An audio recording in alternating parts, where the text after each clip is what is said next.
Hey yappers, welcome back to Binge Yap Repeat. Today, we're diving into the true crime docuseries Should I Marry a Murderer? We discuss the case, Caroline's actions, Sandy and Robert's lack of remorse, and learn a lot about Scottish law along the way. If you like true crime and tragic love stories, this one's for you. Our episode starts now. Welcome back, Yappers, to another episode of Binge Yap Repeat. I'm Ruchi, that's Shalini, and we are your hosts. Shalini, would you ever marry a murderer?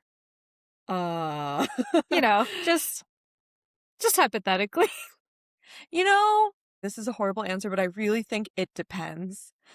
If it was truly accidental, I think I could live with it. Oh, okay. But Yeah. I guess a murder is like generally premeditated if we're like going in the, law. Okay. Like someone who has committed first-degree murder. Murder of the first degree. Yes. Wait, okay. So maybe we'll get into this later, but I think that was like one of my questions is like, what is the American law versus Scots law? Oh, yeah. In terms of like first degree versus culpable homicide. Yeah, I think it was. they had a few different terms. It does sound like I could think of some equivalents. Not that I'm a law expert, but I do watch and listen to a lot of true crime. But yeah, I would say if it's accidental, then yes, I would marry them. If it was second degree, meaning if it was like in the moment and like it was intentional, but like not planned ahead of time, it just like kind of happened in the heat of the moment. That's a toss up, I think. I mean, it's probably a no, but if there are situations if it was like self-defense or something, Okay. Yeah. Okay. If it's premeditated, that's a no. Okay, fair. That's the answer I was looking for. Thank you. I got there in the end. Should have been easy. Okay, yappers. Today we are talking about the Netflix documentary Should I Marry a Murderer, which is a 2026 true crime documentary television miniseries that released on April 29th, 2026. The three-part series tells the story of Dr. Caroline Muirhead, a forensic pathologist whose fiancé, Scottish farmer Alexander Sandy McKellar, confessed to her in 2020 that he and his twin brother Robert had killed a cyclist, Tony Parsons, in a 2017 hit and run. Here is the timeline of events. September 29th, 2017, the hit and run occurs. Alexander and Robert are twin brothers who are driving down this highway at night and hit the cyclist, Tony Parsons. Jump forward in time to 2020. I think around September 2020 is when Caroline swipes on Sandy after getting out of a 7 to 8 year relationship with an abusive ex. Sandy and Caroline start dating. They get engaged on November 28th, 2020, after dating for 2 months. Then Sandy tells Caroline about this hit and run. The first arrest for the McKellar brothers happens on December 30th, 2020. And then the second arrest happens, I don't know exactly when, but I think around like 9 to 11 months later. And I guess that's in sometime in mid to late 2021. And that happens after Tony Parsons' body is found on the August date. The trial happens July 26, 2023, and the sentencing happens on August 25th, 2023, where Lord Armstrong sentenced Alexander to 12 years in prison and Robert to 5 years and 3 months. Nice. The end.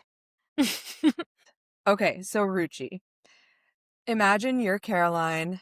You have gone through this whirlwind romance with Sandy. During COVID, it seems. Yes. Okay. And you've just gotten engaged, and then he reveals to you that he, quote unquote, accidentally killed a man in a hit and run. What do you do? What is your first instinct? How do you react? I think asking for more details, like trying to understand the mindset, like, how does he feel about it now? Is he like, damn, good riddance, or is he, showing remorse Right. around it? Um, I do also feel like how much time that I've invested into this person is also an important detail. So, in this documentary, we find out that they've been dating for 2 months before they got engaged. And that's when Sandy tells Caroline about this person. 2 months Tinder date. So they don't have like, it's not like they were friends for 10 years and then dated for 2 months and then, this is like, this happens, right? It's just like Yeah. complete stranger 2 months ago. And now he's telling her about this. So I I feel like I would probably also go the route of Caroline. I would probably be like, let's get some more details. Let's also tell the police. Don't you think we should tell the police about this? Don't you think the Parsons family has a right to know what happened? Yeah. That's what I would say. But there are a lot of things that Carolyn did that I would not do. Yeah, agreed. Oh, Caroline. If I was in Caroline's position initially, where Sandy has just revealed to me that this happened, I agree. I think I would ask for more details.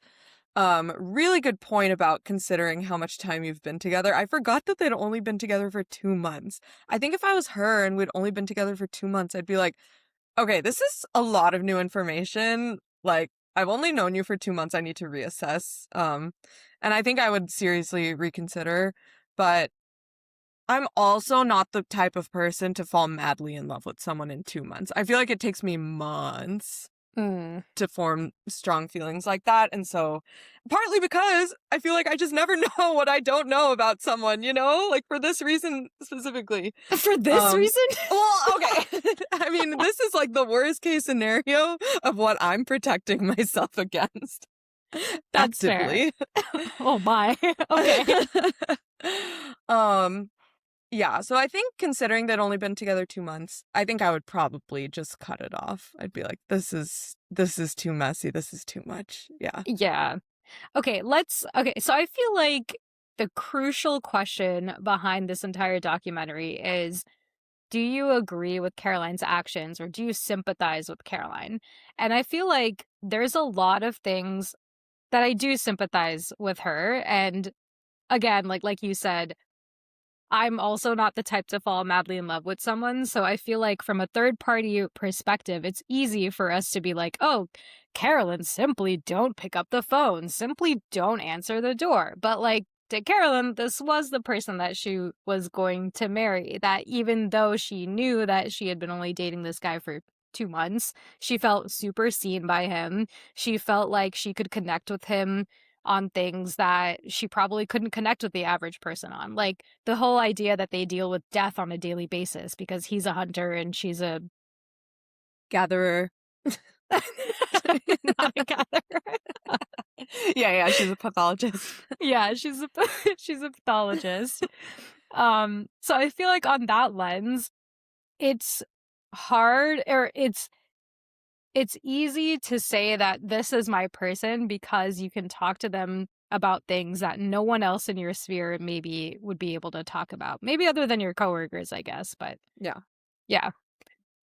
Who's to say that her coworkers aren't like super old and not cool? Yeah, I do think that the docuseries did a really good job of showing the kind of mindset she was in at every single step. Yeah. And so I did find it really easy to sympathize with her um at each step of the journey where like she explained really well like what was going on in her mind and why she made the decisions she did. I feel like I understood her decision making up until post first arrest, she like went back and lived with them. I feel like that at that point, none of her decisions really made sense to me. But until then, like being understanding, also starting to record and like the Red Bull can was genius and Hmm. all of that stuff. and then letting them into her apartment and recording them when they were in her apartment. I felt like that all made sense and that was all pretty smart. And like, honestly, the police are so lucky that she did that. And then they treated her so terribly. But then afterwards, when like he found out that she was the one that turned them in, but then he forgave her. I feel like after that it became harder and harder to be on her side because I was like, girl, what are you doing? Yeah. Yeah. Well, I feel like she did a lot of things that I agree I wouldn't I don't know if I would do myself, but also like I've never been in like a drug induced haze Right. where like during a pandemic where I don't know like what's going on, like losing my grip of reality. I fortunately have not been in that situation, so I don't like really know what I would do. Maybe I would do the same thing that Caroline did. I don't know. But I will say I think the true villain in all of this is the police because I they Yeah. really did not set her up for success. I think there was one quote from that prosecutor guy, so unlikable by the way. Oh my god. There was one The guy quote with that glasses. yeah, the guy with glasses. Yeah. He was like, oh, like Caroline is just like so smart. She's highly intellectual, blah, blah, blah. Like, she should know what resources are available to her. I'm like, excuse me. Yeah. I was like, sorry, I'm quite well educated and I do not know what resources are available to me. That the Same. average citizen does not know that stuff. Yeah. And so, like, I don't like, how are you saying that she doesn't fit the profile of a vulnerable witness? But you're not giving her any kind of support, and you basically expect her to solve the case for you, it seems. Yeah. I know. And when they did storm her apartment when Sandy and Robert were there, and then they're like, Caroline, you're lying, blah, blah, blah. And then they just stormed in. I was like, dude, you guys are so fucking stupid. Like, Yeah. you're so bad at your jobs, actually. Yeah, they're like, So "Caroline, bad. what are you doing? You're our key witness." Yeah. Bro. God. Oh, yeah. So they did her so dirty. And then yeah, I mean, I see your point. Like, we have not been in that situation, and maybe the decisions that happened in the second half of the story were a result of like Her losing her feeling grip on crazy. reality. Yeah, yeah, like literally her losing her grip on her reality, which a lot of it was not her fault because the police were literally setting her up to fail. Yes. So, yeah. Yeah. So I think like yeah, after the first arrest, that's when she should have been set up with victim support services or whatever. She was not, and then she like slowly spiraled into what happened then after. So Yeah. I don't feel like it really was Caroline's fault at all. Like I feel like she was still trying to do the best that she could do. She was still recording. She was still basically trying to protect herself and her family because she didn't know how violent they would be. Yeah. I 'Cause she's only known them for 2 months. yeah, I know. It's like a really scary situation to be in. So I feel like I just can't fault her. And you know, because of her actions, Tony Parsons' like family still did get that closure. I mean, maybe they didn't get the Yeah, like, maybe they murder. didn't feel like justice was served, but at least they Right. have answers. Exactly. Yeah. They have answers. They know what happened finally after 3.5 years. And that's because of Caroline. Yeah, yeah. I feel like all of her actions were very well-meaning and so smart, some of the things she did, and then it's just it's tough to, like, see her go back and live with them after their first arrest and just, like, kind of be in this bubble of altered reality where they were just pretending like nothing had ever happened. Yeah. Um, and then her skipping the court date to go find the bike, I was like, "Oh, no. You're doing so much right now." Yeah. I felt bad for her, but also I kind of knew where she was coming from, right? So even the prosecutor guy was saying that they needed two pieces of evidence, right, to tie the Tony Parsons to the brothers specifically. And so one key piece of evidence was the witness statement, and then the other piece of evidence, or no, sorry, it was like yeah, it was like the vehicle getting Mm, repaired, but they still didn't have anything that like super tied, like they didn't have any factual evidence that tied Tony Parsons to them. yeah, And it all kind of relied on this witness statement, which meant that the defense would obviously go after Caroline's character, yeah, call all of that stuff into question. Caroline herself knew that she was not operating at like the model citizen level, right? Like she was doing drugs, she was hanging out with people she shouldn't be hanging out with. All of that yeah. would be called into question and it would be recorded. So, what's a girl to do? You got to find that second piece of factual evidence. Let's go find that bike. Let's go. Court case doesn't matter. 18-mile hike. Let's go. Let's go get a tractor. Let's run that tractor to this waterfall. The manual's sitting right there. Everything is laid out. I mean, do you think justice was served? I think this is where I'm a little bit confused about murder versus culpable homicide. So I do think the the impact was accidental, right? It wasn't like a premeditated thing. It Yeah, wasn't like, I'm going to kill Tony Parsons today. Like, none of that was there. It was just like an accidental thing where they did hit Tony Parsons. But then the fact that they didn't call the ambulance, they didn't give Tony a fighting chance at living, that was where, like, there is now this murder gray area. yeah. So it's so hard. Like, It I is think if hard. I sympathize with the Parsons family, I definitely don't feel like justice was served because, like, who's to say that Tony could have lived, right? But he just didn't get that chance.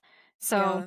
I think from that lens, I think it was more on the murder side. So I don't think that justice was served, which meant that the two boys should have gotten life in prison. Because I did look up at the sentencing for murder Mm, versus culpable homicide. It's generally like life in prison versus, 10 years in prison, mm-hmm. which is what they got. Okay. I think there's some sort of term, at least in American law, called like gross negligence of life or something. Let me look this up. Okay, criminal negligence or negligent homicide. So there is that rule in the US. And I feel like that is an appropriate charge for what they did because it wasn't like they were actively, like you said, like they weren't actively trying to kill him. They even weren't actively trying to kill him after they recovered his body. They just let him die. Yeah. Um, and so, yeah, I feel like negligent homicide is kind of in between culpable homicide and murder. Murder. Yeah. What is the what are the terms of negligent homicide? Negligent homicide is a crime where a person causes someone's death through criminal negligence, meaning they didn't intend to kill, but their careless behavior was so dangerous that the law treats it as criminal. It sits Mm, between manslaughter, which is reckless killing, and accidental death, which is no crime. okay. Uh, a I think person they commits. had a Scots law on that too, around like reckless killing, right? Mm, Culpable and reckless conduct. For the purposes of criminal liability, something is caused recklessly if the person causing the result is or ought to be aware of an obvious and serious risk that acting will bring about the result, but nonetheless acts where no reasonable person would do so. That seems pretty reckless, what they did. mm-hmm. Yeah. Okay, so that Okay. does feel like it was reckless. Culpable and reckless conduct. I also looked up the definition for culpable homicide. And it says a person commits culpable homicide when they cause another person's death through wrongful or reckless behavior, but without the wicked intention required for murder. So I actually do think that is accurate for what they did. It is and it isn't, right? So I think the witness statement that Carolyn provided would show that Robert was aware of, maybe Robert and Sandy were both aware that he was still alive. and then still decided not to act, right? So I feel like Yeah. that's the gray area of the law, where it's like, if you know that this person is alive and you chose not to take an action that would probably result, or that could result in this Yeah. person being alive, then that is murder. Like, you would argue that. Okay. I think that's where the trial comes into play, right? Yeah. Yeah. Yeah. Yeah. Yeah. But what I'm not sure of is, let's say they went for a murder trial and they didn't have enough evidence. Like, it was just based on Caroline, and they didn't have enough evidence to say that this was indeed murder. Hmm. Would they have gotten off completely? Yeah. Yeah. That's kind of the gamble of a trial. It's like, well, at least in American law, it's like if you go to trial, you're gambling for freedom, basically, to like be found not guilty. And if you don't think that's going to happen, that's when you take a plea deal um to, lessen the sentence, kind of guarantee a less harsh sentence than if you were found guilty in the trial. Is this something similar to what we saw in Murder in Glitterball City? Yappers, if you're curious, Murder in Glitterball City is a true crime documentary that's on HBO, and we did a fan favorite episode about it. But what happened in that series is that there were two people who were tried for this murder. One person was found guilty, but the second person was not. But there was still a sentencing for that second person. Like, he still served time in jail, right? I don't remember. I don't think he got scot-free. Nah. Or maybe that's why they call it scot-free. Because if you're tried for murder and you get off, then you're scot-free and there's no You are a sentencing. Scot that is free. Is that the origin? I'm gonna look this up. Oh, never mind. Okay. It has to do with tax. Okay, so I see that scot-free originates from the 10th century Old Norse and Germanic terms, where scot meant a tax payment or contribution. Being scot-free meant being exempt from paying this tax. By the 16th century, it evolved to mean escaping punishment and direct consequences without paying the expected price. So no Scottish connection. Okay. All right. Dang, I would have been like, oh shit, he literally got scot-free. Scot free. Okay, so coming back to your question, if justice was served, I think that if they had gone to a murder trial and not succeeded, as a result of not succeeding, both of them got quote unquote scot-free, serving no time, then I actually do think justice was served by getting them to do the culpable homicide. Because I think serving some time is better than no time. Yeah, I'm with you. I think they definitely deserve to serve some time. I mean, I just putting myself in Sandy and Robert's shoes, I don't know what I would do in that situation. Like, obviously, I do think I would call the police, but like, yeah, it's hard to say how much panic played into their decision making, truly, and obviously their attitude afterwards was not like, it was not of people that were just panicked and made a decision and feel really bad about it. I But I agree. could see a situation in which they did panic and didn't make that decision based on like, oh, well, like it's better me than him or better him than me. And like the same result happened, and then afterwards they were just like racked with guilt and felt really bad. And I feel like in that case, I don't know if they deserve to spend their entire life in prison if it was like a split-second panic decision that like they regret, you know? Not that that's what they showed. Yeah. That's fair. But yeah, like you said, they didn't regret it. They didn't regret it at all. They didn't seem that it was a panic decision. It felt pretty calculated, actually, with the way that Robert described it. And then thirdly, I think if they did ever feel regret, they would probably call the police soon after, not 3.5 years waiting for Caroline to call the police and involve herself. True. And made a whole mess of things. They seemed like they were pretty happy to just literally keep it buried for forever. That is true. That is true. Yeah. All right. I don't think justice was served. Send them to jail for their whole life. Yeah, I forgot how like not remorseful they were. That was so chilling to me. I was like, Yeah. why? Yeah, it was really upsetting. Yeah. So sad. All right. Ugh. Justice wasn't served. That's our official BYR take. Yeah. And Caroline deserves sympathy. That's where we're landing. Yeah, yeah, for Okay, sure great. deserves sympathy. For sure deserves sympathy. She tried so hard and like was really doing her best. I mean, I wouldn't make a lot of the decisions she made, but I've also not been in that situation, so Yeah. yeah. Yeah. Do you think that Caroline was too much? So she had this sentence where she was saying that she felt really loved by Sandy because she asked him if she could sing in the car on their first date or second date, something like that. And he was like, yeah, of course. Why wouldn't you not be able to sing in the car? And she was like, well, my previous ex, banned me from singing in the car and he just thought I was too much. And I was like, Caroline. So sad. Yeah, I feel like her relationship with Sandy was a classic example of like overcorrecting for a trauma from a previous relationship. And, she with Sandy was so dedicated to her. I could tell that Sandy really loved her, Mm, and like would never cheat on her and stuff. And so I feel like she just saw that as, oh, well, this is so different from my last relationship, so it must be so much healthier and happier. But without really like seeing the red flags that come with the Sandy relationship. yeah, definitely. That was actually my second question for you is, do you think that Sandy really loved Caroline? I do. I do think he really loved Caroline. Yeah. Yeah, I think so too. I think Caroline was kind of going down this path of like, did he just swipe on me because of my pathologist background and he just wanted me to help him bury this body even further? Or like, was there a hidden agenda to why he like swiped on me and chose me and started dating me?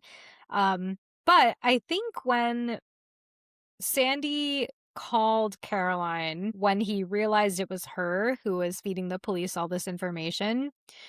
And he drove to her house. And then when he got to her house, he apologized for involving her in it. That's when I was like, oh, okay. Maybe he does have a heart here. Maybe he does Yeah. like have true feelings for Caroline. And he's like really upset that he did involve her because she wasn't there. And it was Yeah. like kind of all his fault. Yeah, yeah, I agree. That moment is also what kind of stood out to me as like, wow, he really does love her. Also, when Robert accused her, when he was like, how did the detective know your name, Caroline?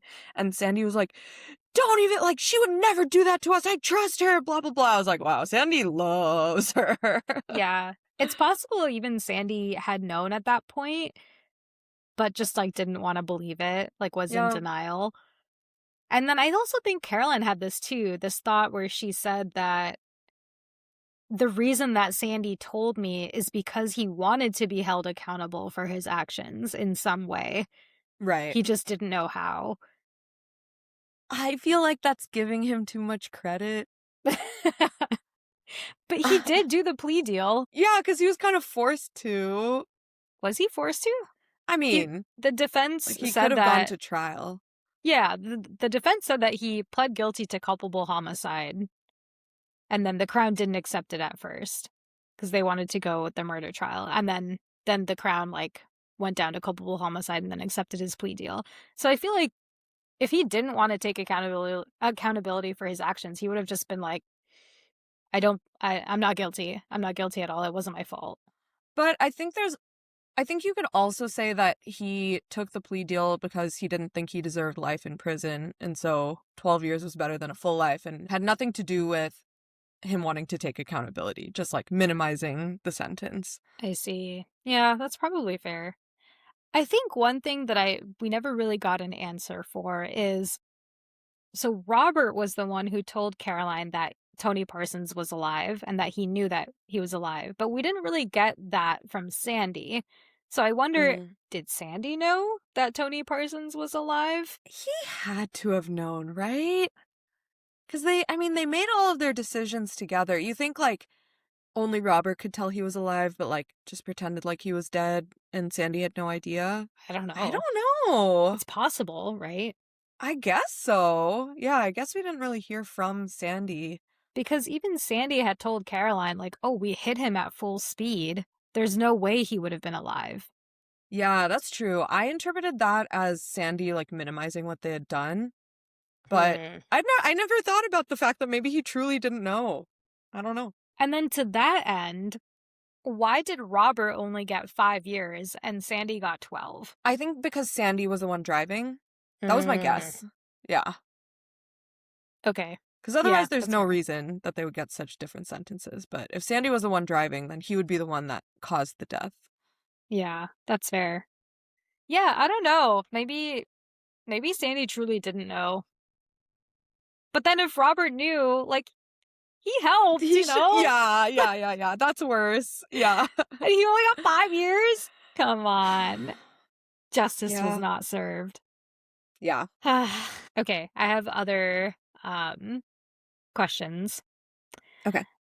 Would you tell someone everything, including your deepest, darkest secrets, if you were going to marry them? Yeah. Okay, To be follow-up fair, my question. Do you secrets don't go have, that deep. Yeah. yeah, I was like, do you have a deep, dark They're not that deep. They're not that dark. So yes. It's like a shallow pool over here. It's Yes. A puddle, shallow, really. well-lit pool. Yeah. I guess I don't want to enter a marriage where I don't know everything about the other person, so I would want to share the same. Yeah. But you would expect them to share everything as well. Yeah. Okay. And then if they said that they had a hit and run. Then I'd be like, see ya.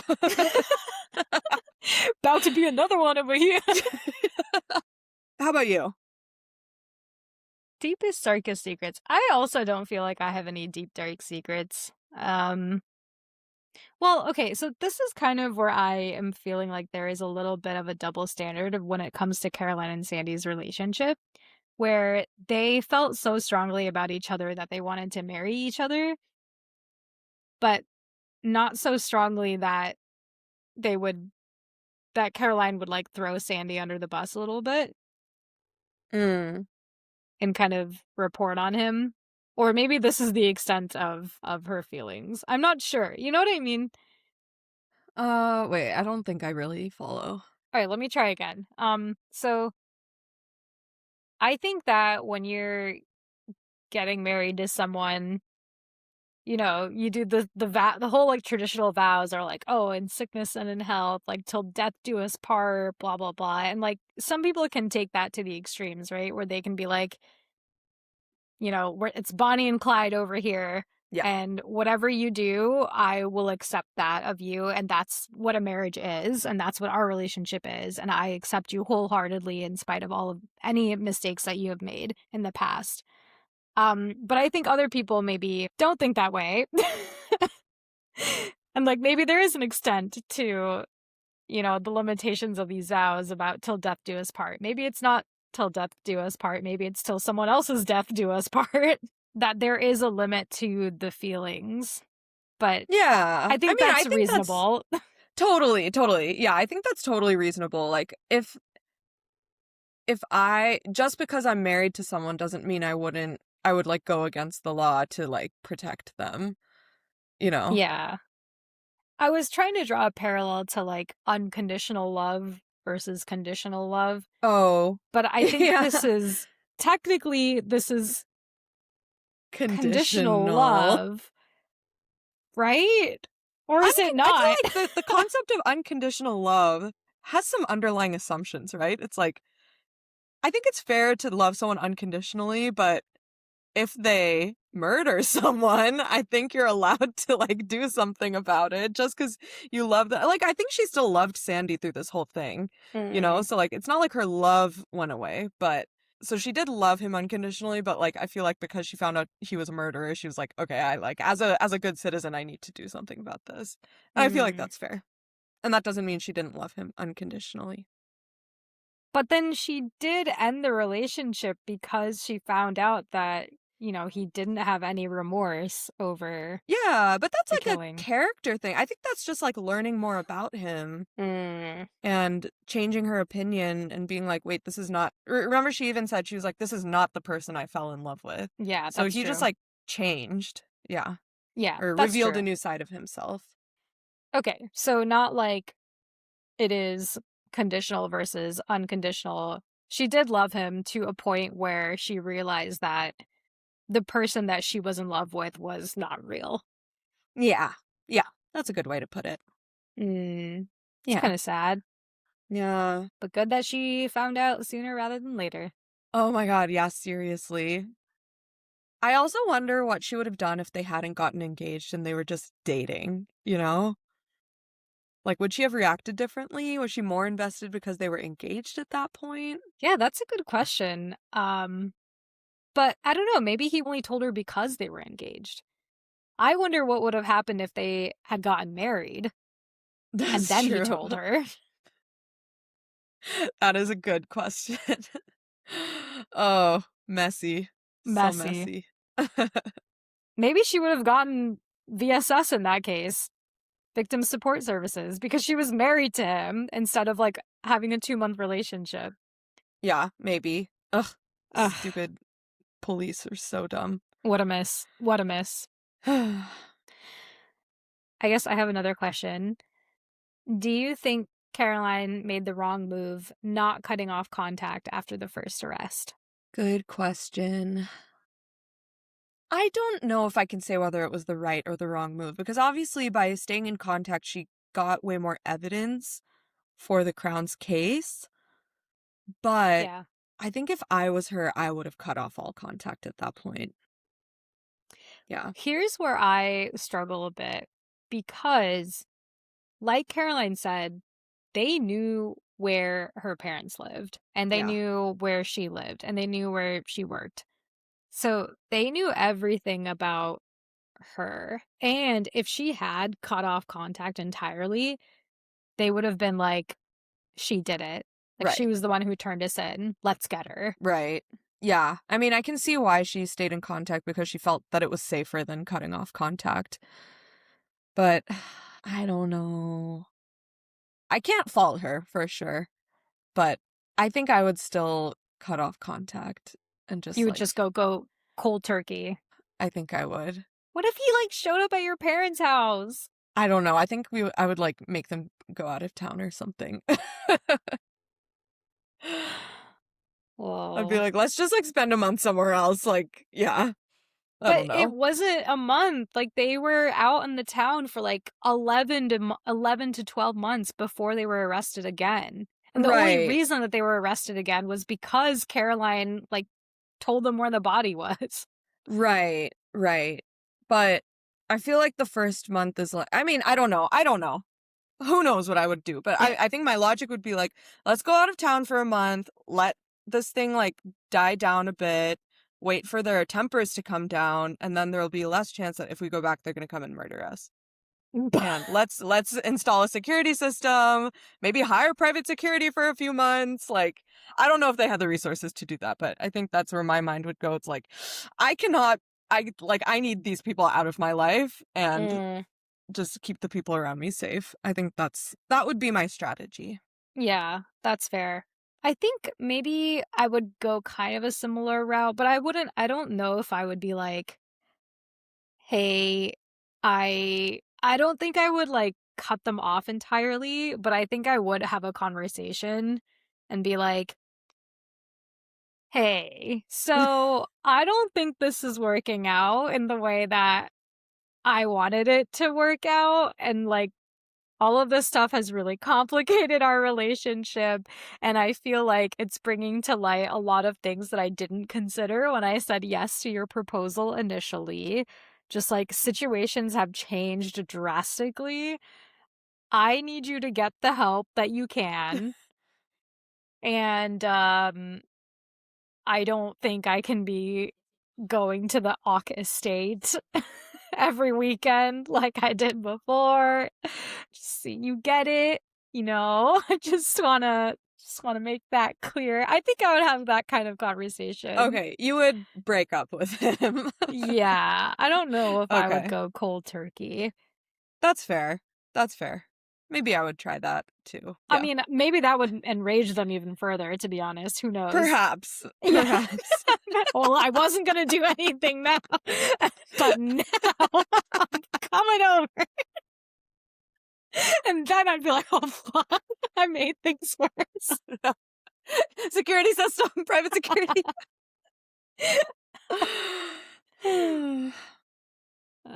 Yeah, there were a lot of things that I was like, "Caroline, why did you do that?" But then in the next scene, she was like, "Oh, yeah, and then as a result, I recorded him saying this Yeah. confession." I was like, "Good job, Caroline. Good job that you did that." It was just like so unclear whether she was doing these things strategically or if she was like, well, I might as well just live in this happy bubble. And you know what? While I'm here, maybe I will take a recording. Yeah, I think it was she enjoyed being in the bubble and she wanted to like, she got opportunities to record that she did take advantage of, Yeah. but she didn't go there to have those opportunities. Yeah. Yeah. Also, is the recording not enough to convict them? I guess Uh, murders always need trials. well, I think that's what he was saying. It's the prosecutor was saying is that they had needed those like two pieces of evidence, and I think the Mm, recording was just one. mm, I see. So the recording being like, "Oh, my life or his." I don't know if that was like an admission of guilt, to be Yeah. sure, but, like, guilt to what is the Yeah. question, and that's, like, the gray area where they needed more information. And then the whole thing about him, like, saying, like, "Oh, like, fucking cunt, blah, blah, blah." I think that was more of the, "Oh, this person doesn't show any remorse." Mm. So that's why it's maybe not just culpable homicide, but I don't know if, like, remorse is part of culpable homicide or not. But regardless, I don't think it was enough. I see. I Okay. think it's more just, like, more along the lines of Carolyn's testimony. It's Oh, like a okay. factual version of Carolyn's testimony. I see. I see. Did you know in California it's illegal to record someone without them knowing? Without them knowing? Really? Oh. Yeah. So So that would if not pass in California. interesting. Oh, so they would have been in a way worse position. Yeah. Yeah. It really would have been just Caroline the witness testimony and then the mortician's or pathologist? Coroner? Coroner? Coroner. Pathologist? There we go. Okay, I thought pathologist was like someone who looked at nerves or something. Oh, no. So my aunt is a pathologist. I think there Oh. are a few different types of pathology. What Caroline was describing sounded like forensic pathology, where it's like after someone's dead, you do a full diagnostic on them. Mm. My aunt takes samples from living people and, diagnoses based on what she sees under a microscope. Like that's her job. Yeah. Oh, like So what like does she'll look at a she look at? biopsy. She'll look at like just like a set of cells from a biopsy on a slide and like determine whether the person has cancer, for example. Oh, I see. Okay, okay. Interesting. Yeah. Okay, so it is like there's types of pathology and that's like the same in the US versus Mhm. Okay, got it. Okay, this I know this part from mostly just true crime and like TV shows, but forensic pathology I think is like when there's a dead body and the forensic let me just look this up. Like they are the ones who do the postmortem. I think so, but maybe that's a coroner. Okay. A forensic pathologist is a medical doctor who determines how and why someone died when the death is sudden, unexpected, or legally suspicious. Okay. Mm. Oh, They perform autopsies. Yeah. oh, okay, versus the coroner is just someone who like takes in all the bodies I guess so. and just like categorizes them or something. What is a coroner? A coroner is an official, usually part of local government, who is responsible for investigating certain deaths, especially those that are sudden, unexpected, violent, or are medically unexplained. Their main job is What? to figure out who died, how they died, and whether the death needs legal or public health follow-up. Okay. Oh, okay. Difference between So it sounds like the coroner is maybe someone who doesn't do all of like the autopsy type work. Oh, okay. Yeah. The coroner is the legal investigator slash decision maker, and the forensic pathologist is the medical expert. Yeah, you're right. The coroner decides which deaths are suspicious and need investigation. They order the autopsy and they review the evidence and make decisions. And then the forensic pathologist is the one that performs the autopsy. Oh, I see. Okay, Yeah, so the coroner is the PM and the pathologist is the engineer. correct. Great. And your aunt is neither of those things. Correct. Just She a is a pathologist. lab pathologist. Yes. Got it. Okay, cool. No dead bodies. No dead bodies. Great. Honestly, it sounds like an interesting profession. Although Yeah. maybe a bit, you know, Well, morbid. Like morbid. you really have to dissociate, to be honest. Yes. Yes, for sure. Oh. Hmm. So these brothers are still in prison, but Robert's getting out in 2 years? Yes, but I don't know if Scottish law has this thing about like good behavior and getting out Oh, yeah. early. Mm. Because I think oftentimes the sentencing kind of like gets cut down by half in those cases. So Right. there's a chance that Robert might even be out. Robert McKellar. Release release date. Oh, yep. Because his sentence was backdated to his arrest in 2021, he is expected to be released around early to mid 2026. His sentence was backdated to 2021? Yes. That's crazy. He was just living as a free man for those years. Yeah. Blah, blah, blah. Let me see. Robert McKellar. Oh, yeah. Robert was in the passenger seat. Sandy was driving. Mm. Sandy pleaded guilty. Robert pleaded guilty to attempting to pervert the course of justice. So Robert did not plead guilty to culpable homicide. He pled guilty to accessory? 2023, Sandy McKellar pleaded guilty to culpable homicide and attempting to pervert the course of justice, while Robert pleaded guilty to attempting to pervert the course of justice. Okay.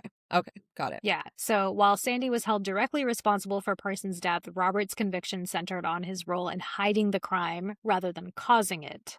Mm.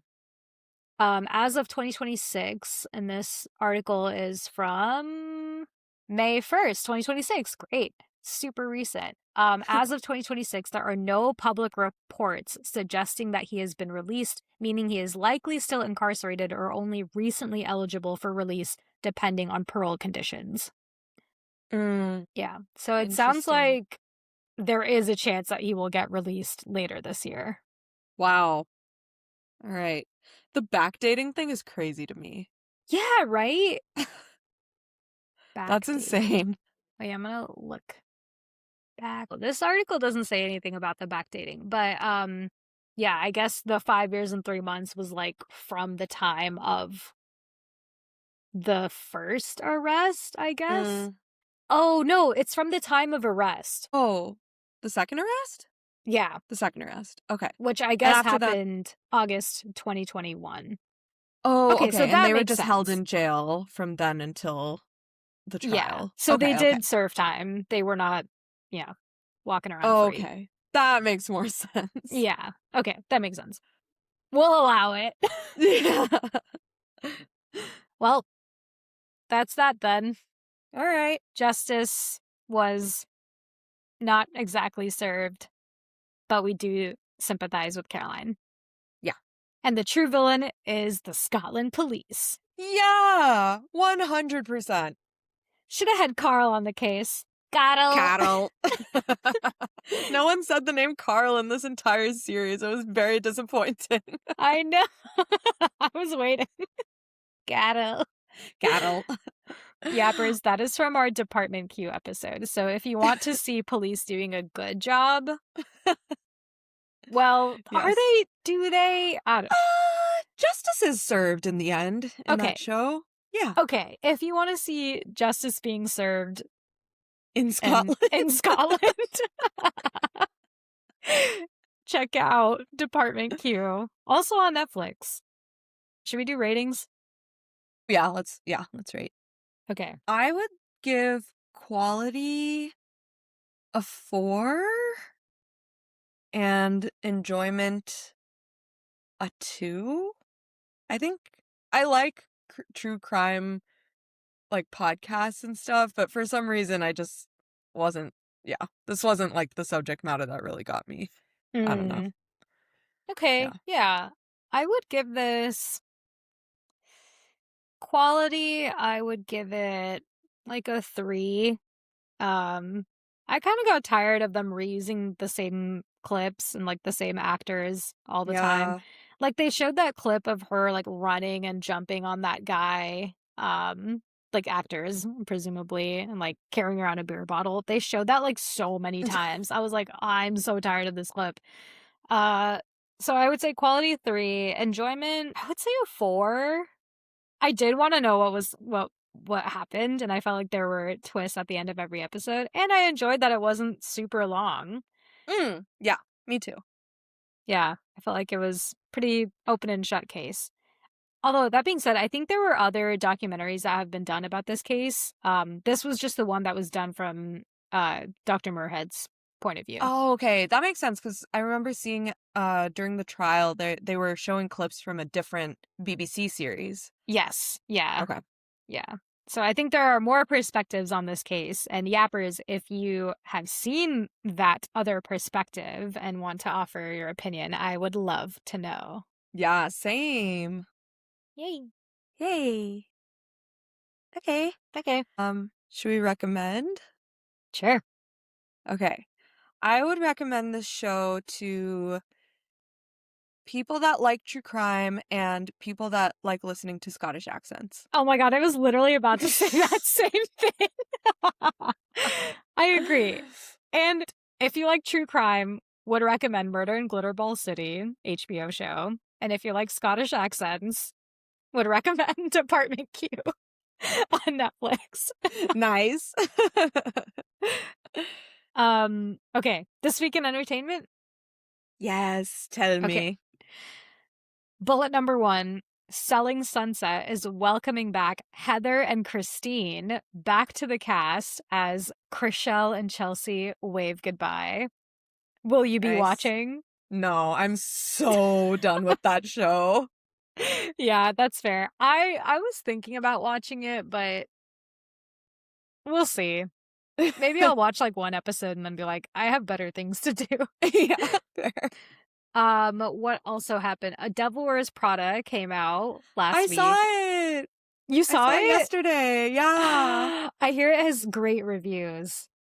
It was good. Well, I don't want to spoil anything, but there is a lot of fan service in a good way, and it was very enjoyable. I have some notes, but maybe we can discuss that later when it's not so spoily.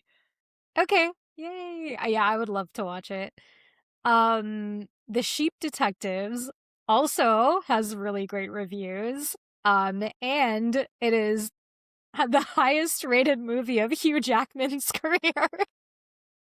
Really? Yeah, it has like 97 or 98% on Rotten Tomatoes right now. Wow. I do really want to watch The it. Sheep Detectives? Okay, so I think from the trailer that I saw, it's basically Hugh Jackman is this shepherd, and he has like a pretty routine day, and then this one day he's like reading to these sheep. He like has a good relationship with the sheep, but it's like pretty lonely. And then one day he just like dies, and the sheep are like, what happened to our shepherd? But what they do have is they have niche knowledge because the shepherd would like read them true crime murder mysteries. So the sheep are like, we can solve the case of who killed our shepherd because of our true crime knowledge. I love that. Okay, now that you tell me this, I have seen a preview for it. Okay, I'm excited about it. Yeah, so I actually really want to watch that movie too. Also based on a book. What is next? Laura Dern is replacing Helena Bonham Carter in White Lotus season 4. Do you know who Laura Dern is? Oh, yeah. She was in Big Little Lies. Yes. She was in, yeah, she's been in a lot of Jurassic stuff. Park. That's the right. leading lady That's in the right. 1993 movie Jurassic Park. Of course. Yes, she's going to be in White Lotus season 4. And coming up this month, we have the Lord of the Flies Netflix series, which releases Monday, May 4th. We have Remarkably Bright Creatures, which is coming out this Friday, May 8th on Netflix. We have Perfect Match season 4 coming out May 13th. Shalini hates that show. Please don't make me watch that. We won't be watching it. We won't be watching it. Margot's Got Money Troubles finale is May 20th on Apple TV. There is the show called The Burrows, which is making its premiere on May 21st on Netflix. Okay. The Burrows, I think I think I may have shared that on our Insta story. It's basically retirement home, aliens. That's all I'll say. Okay. And lastly, on May 28th, we have Deli Boys Season 2 coming out on Hulu, as well as 4 Seasons, Season 2 coming out on Netflix. Yes. I'm excited for 4 seasons, for sure. I'm excited for both. I don't know. I kind of want to do both, but also I realize that might be a lot of TV for us to watch. Well, they're both short shows, so I feel like we could. We could. We'll think about it. Yeah. Anyway, so Yappers, if you want to know what's going on in May, that's what's going on in May.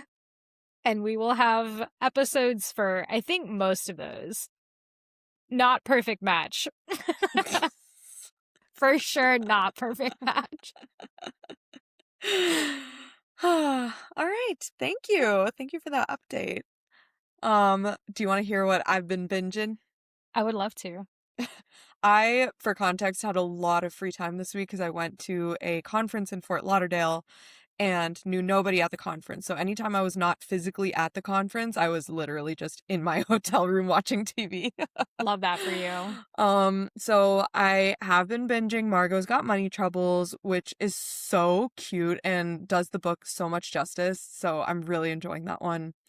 I started this new Apple TV show called Widow's Bay. It's with Matthew Rhys, who was in The Beast in Me. And it's about this, like, small island off the coast of Massachusetts, it sounds like. And, like, there's a curse on the island or the town or something. But Matthew Rhys is the mayor, and he's, like, trying to bring tourism to the town. It's kind of like Jaws-esque, but instead of sharks, it's like a curse in the fog. Yeah. Oh. Whoa. Yeah.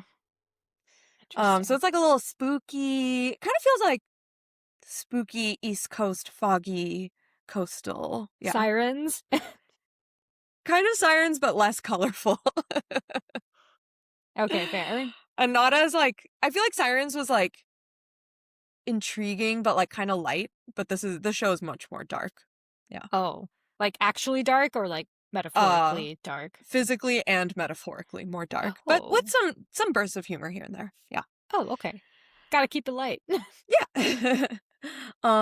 I started this show called Paradise, which is, I don't think it's new. I think there are a couple seasons out. It's on Hulu. It stars Sterling K. Brown and James Marsden.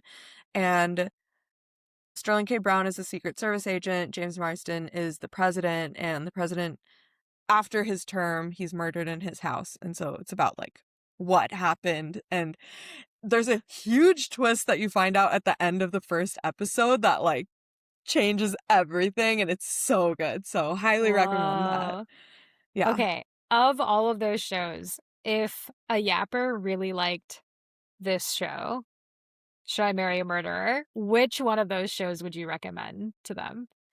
Okay, if you liked the aesthetics of Should I Marry a Murderer, then watch Widow's Bay.